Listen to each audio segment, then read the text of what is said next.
This is Steve Niles. He co-wrote Fear Free, and you're bringing back the little girl Alma who became pregnant at the end of part 2. Exactly. So how is this coming along? I think people are in for quite a ride, actually. If anybody who's familiar with the first 2 games, for Fear 3 now we're bringing all the characters back. We've got Point Man and Fettel, and then Alma, the little girl, is now in this game. She's pregnant. And she's a loving mother, of course. Well, like any mother. And we've got these 2 brothers who need to track her down, their mother basically, and they don't know what she's giving birth to because she's a supernatural being who's now pregnant from a human, which means this could be the most dangerous baby ever born. So, there's a nice ticking clock to the game where, these brothers are trying to basically find their mother and find what exactly this baby is. So how did you initially come up with the storyline for Fear 3? I was very lucky because I had Fear 1 and Fear 2, so, I had already played the games. And I just did my research and found the key threads that I really wanted to work with. And what I really wanted to do with 3 was sort of turn it into a trilogy. Really bring now all of the points of the game together into this game and answer a lot of questions, clear up a lot of the hazy lines, and really make it scary. I mean, that was really my job. Mine and John, and then with John Carpenter, has to be scary. So there was a few changes, very subtle changes made to make it, just a little scarier. Was it difficult to adjust your writing to a video game? Only at first, because mostly I write comic books, which is, I write a 20 to 30-page script, and it's for an artist. Maybe my editor sees it, but it's very conversational, and, nobody ever sees print. And I write movies, you have to be very specific, and you can only do 110 pages. And with the Fear script, I think it wound up being 400 or 500 pages because you have to write so many options for the way things can happen. Players' choices, and situations where for one scene I would have to write 10 different pieces of dialogue for each character. So that was very different. And what we wound up doing was, because it was sort of combining, I just know story and I don't know really the technical parts that much. So what we wound up doing was I just wrote it like a screenplay. I wrote it like a very detailed screenplay that was 400 pages long. And then the guys at day one would they would work it into the technical stuff. So I didn't have to worry about that. I just had to worry about the story and how that worked. So, I think it worked out really good. You are best known for 30 Days of Night, which ended up being a movie. Yes. Could you see the Fear trilogy being on the silver screen? Definitely. Definitely. I think especially with this third game now, like I said, now it all comes to a conclusion, and now all these threads that we've been following from game 1 and game 2 all come together in 3. So in that, like a film, we now have our 3 acts. And we really do have a very movie-like ending, too. I think so. Tell me about it. I can't. I can't. It's a big surprise. But, I could definitely see it working as a movie. She gets twins. I'm not saying. So what are your inspiration for all the horror elements? For horror in general? I grew up on, my favorite movies are probably Night of the Living Dead, the original, the classic Universal, Frankenstein, stuff like that.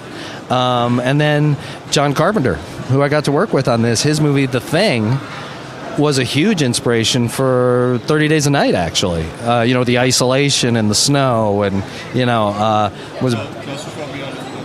Yes. Well, that's a big, a great part of horror is being isolated. If you can get your characters isolated and they can't escape, it just makes it that much scarier. So those are some of... I'm a huge horror fan. I could sit here and ramble off titles forever, but those are the big ones. Do you enjoy the work of Clive Barker, for example?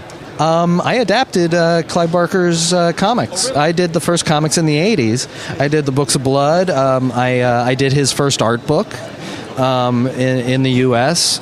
I'm a huge fan of the Books of Blood, and as a matter of fact, just last year I wrote a short story for the 20th anniversary of Hellraiser, for that short story collection called Hellbound Hearts. Okay. Yeah. There's another Hellraiser movie coming out as well, I think.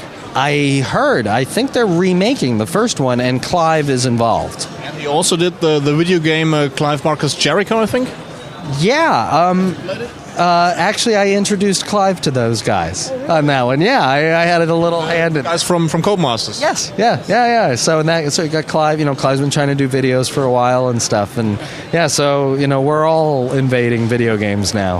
All the horror guys. Are you still in contact with John Carpenter right now? Oh, absolutely. Yeah, I was very lucky. We struck up a friendship on this, and he's letting me do all the promotion. I got him to go to E3, and it was really wonderful. And we're waiting right now. Basically, he said when things calm down for me, we're going to start working on some new stories together. So I'm very excited about that. Yes. So for the first time, Fear Free has a co-op mode. Yes. How would it work out? I think they did a brilliant job. I really think it's a lot of fun, and the campaign is still just as much fun. What I love that they came up with the co-op mode the best is, one, you get to play as either Fettel or Point Man, so you have very different abilities, and there are places one player can do that the other can't, so you can really help each other. Tactically, you can do all kinds of things that are insane. Like, Fettel in this game can possess any player.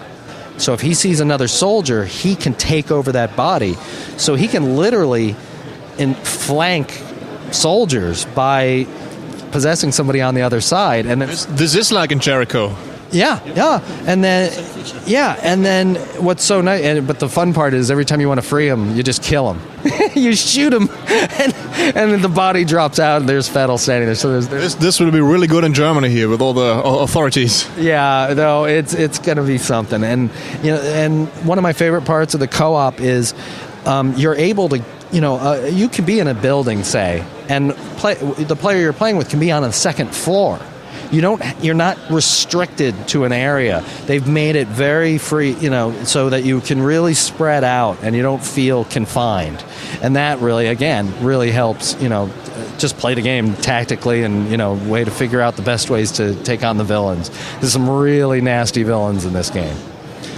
You really seem to enjoy your work on Fear Free. Do you think you will return for another video game? If they'll have me, I'd love it. I would love, especially with what we ended 3 on, I'd love to see what we could do with another game. I love it.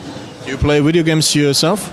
A little too much. Yeah. Well, right now, I play every night. I meet my friends online after work, and we play Halo 3. Okay. Yeah, so I play a lot of that, and and then I try to play. I try to try a little of everything. I think right before I left, I picked up Singularity, and I was just playing. I was playing with that.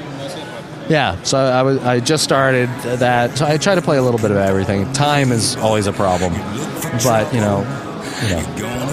Thank you very much, and take care. Thank you. Your talk is cheap.